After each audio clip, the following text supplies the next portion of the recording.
Get ready, get ready! Good morning, sunny Her faces. ser vi den store dagen i august, da jeg skulle få reise til Ellen Road. Og jeg ventet på reisefølge. Så var han karen innenfor Bruaneset, Olav Sturle Lone, Lato. Og da var, her ligger jeg i senje og venter på at den BMW-en fra Bruaneset skal komme over toppen, så jeg får komme meg videre. Og her sitter vi på toget til Leeds og Lato funderer på om vi kommer tidsnok.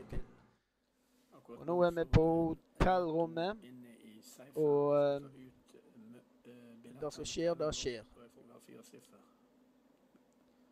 Rett før kampen her på Marriott Hotel, gjør seg klar. Kikker litt på utsikten mot Leeds, ganske fin by. Nå har jeg vært der og tenkte med meg selv når jeg står på vinduet. Lato er på vei, jeg hører tramp og trall bort gjennom korridoren. Og der er vi på Ellen Road.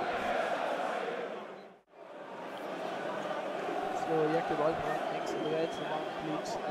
Det skåring av Luciano Becchio. Og dette var nesten mål. Her er oppsummeringen over en vellykket helgetur i